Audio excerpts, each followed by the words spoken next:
इडली, डोसा और सोने की अंगूठी की गलतफहमी। सुबह के 8 बजे थे। सूरज अभी पूरी तरह निकला भी नहीं था कि रमेश की साइकिल की घंटी ट्रिंग ट्रिंग करके पूरे गांव में गूंज उठी। रमेश ने जोर जोर से अपना गाना शुरू किया।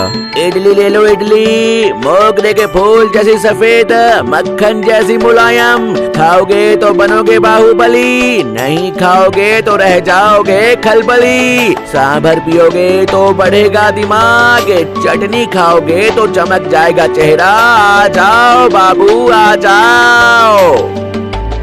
चंपक सेठ अपनी दुकान के बाहर अगरबत्ती जला रहे थे। इडली की खुशबू से उनकी नाक फड़कने लगी। जेब से पैसे निकालने का मन तो नहीं था, पर लालच बुरी बला है। वो साइकिल के पास आ ही गए।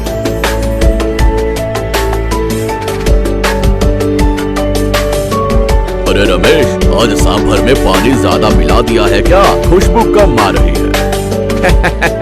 सेठ जी, सांभर में पानी मिलाता तो खुशबू कम होती, मैंने तो इसमें प्यार ज्यादा मिलाया है, इसलिए महक रही है। एक प्लेट लगा दूं? प्लेट कितने की है? बाकियों के लिए 25, लेकिन आपके लिए स्पेशल डिस्काउंट, सिर्फ 20 रुपए दे दो। 2 बड़ी इडली, तैरने लायक सांभर और 2 तरह की चटनी मुफ्त। चंपक सेठ चौंक गए। 20 रुपए? क्या बात कर रहा है रमेश? चावल अमेरिका से ला रहा है क्या, या दाल में सोना मिलाया है? 10 रुपए में दे, वो भी बिना चटनी के।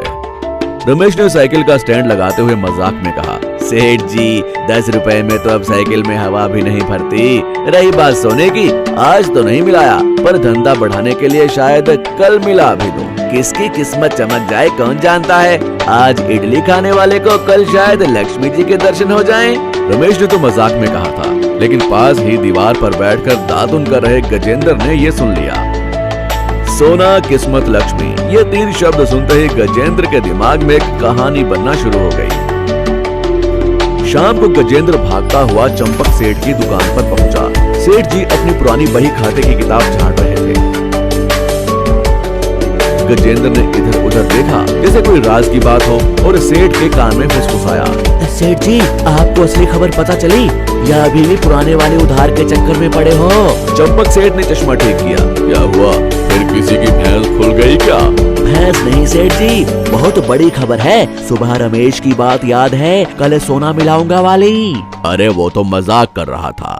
गजेंद्र ने आंखें बड़ी की। मजाक नहीं सेठ जी, पक्की खबर है। दोपहर को मैंने रमेश को शहर की सुनार की दुकान पर देखा, वो एक सोने की अंगूठी खरीद रहा था। मैंने अपने कानों से सुना, वो कल अपनी पब्लिसिटी के लिए कल किसी एक इडली के बीच में वो अंगूठी छुपा कर लाएगा। जिसके हिस्से में वो इडली आई, अंगूठी उसकी। चंपक सेठ का मुंह खुला का खुला रह गया। सच में 20 रुपए की इडली में 20,000 की अंगूठी? हाँ सेठ जी, अब सोचो, अगर वो अंगूठी उस पहलवान भोलू को मिल गई तो, या मास्टर जी को मिल गई तो, लेकिन अगर आप जैसे समझदार आदमी को मिल जाए तो। चंपक सेठ की आंखों में लॉटरी के नंबर चमकने लगे। दिमाग में कैलकुलेटर चलने लगा। 20 रुपए की लागत, 20,000 का मुनाफा, यानी 1000 गुना फायदा। ऐसी स्कीम तो मैंने आज तक नहीं देखी। उस रात चंपक सेठ को नींद नहीं आई। आंख बंद करते तो इडली दिखती, आंख खोलते तो सोने की अंगूठी। करवटें बदलते बदलते उन्होंने फैसला कर लिया, वो अंगूठी किसी और को नहीं मिलेगी, वो किस्मत उनकी ही होगी। अगले दिन सुबह रमेश अपनी गली में साइकिल लेकर मुड़ा ही था कि चंपक सेठ एक बड़ा बोरा और हाथ में नोटों की गड्डी लेकर वहां प्रकट हो गए। पीछे पीछे ताक झांक करने गजेंद्र भी आ गया। रमेश ने ब्रेक मारा।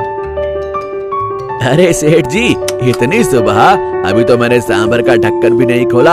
आज भूख बहुत जोर की लगी है क्या? चंपक सेठ ने एक ही सांस में कहा।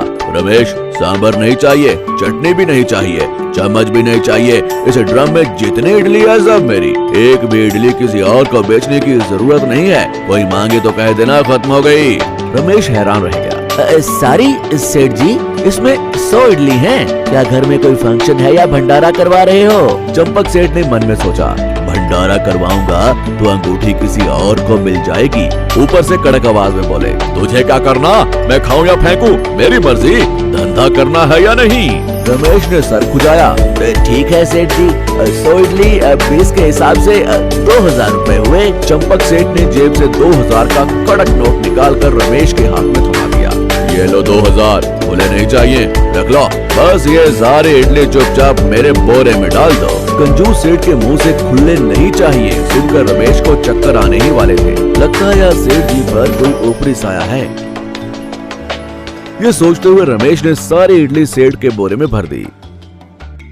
सेठ ने वो भारी बोरा सर पर उठाया और जंग जीतने वाले राजा की तरह घर की तरफ दौड़ पड़े।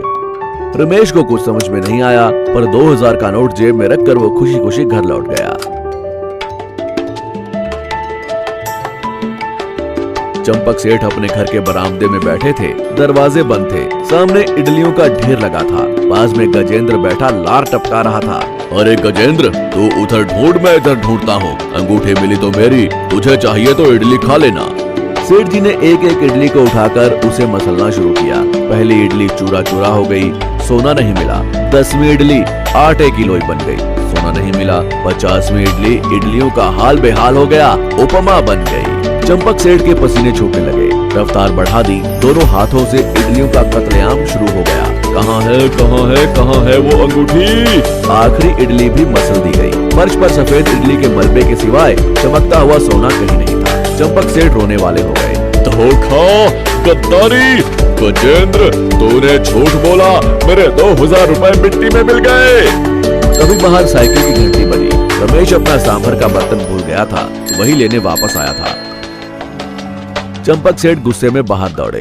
अरे ओ रमेश, धोखा देता है, इडली में सोना छुपा है ये बोलकर मुझे सिर्फ आटा बेच दिया।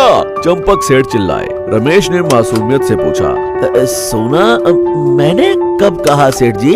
गजेंद्र बीच में कूदा। कल ही तो कहा था ना, कल मिलाऊंगा, किस्मत चमक जाएगी। तो वो अंगूठी कहाँ है? रमेश जोर से हंसा। अरे अरे सेठ जी, अरे गजेंद्र भैया, मैं तो ये कहने वाला था कि कल मैं इडली के घोल में सुनहरी गाजर का हलवा या कद्दूकस की हुई गाजर मिलाऊंगा।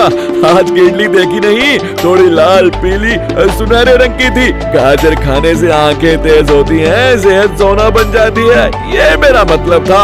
आपने उसे असली सोना समझ लिया। रमेश अपनी हंसी रोक नहीं पा रहा था। 20 रुपए की इडली में 20,000 की अंगूठी दूंगा तो मैं साइकिल पर क्यों आऊंगा सेठ जी? मर्सिडीज में आकर इडली ना बेचूं। चंपक सेठ को अपने लालच पर शर्म आने लगी।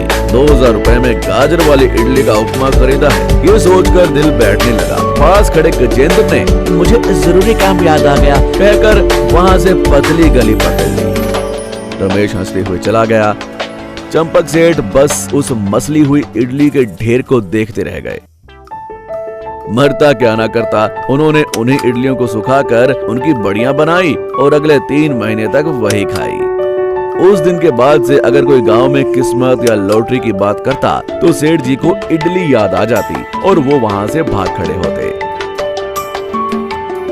नैतिक शिक्षा, लालच बुरी बला है। अफवाहों पर भरोसा करके पैसा उड़ाओगे तो अंत में हाथ में सिर्फ इडली का चूरा ही आएगा। मेहनत की कमाई ही असली सोना है।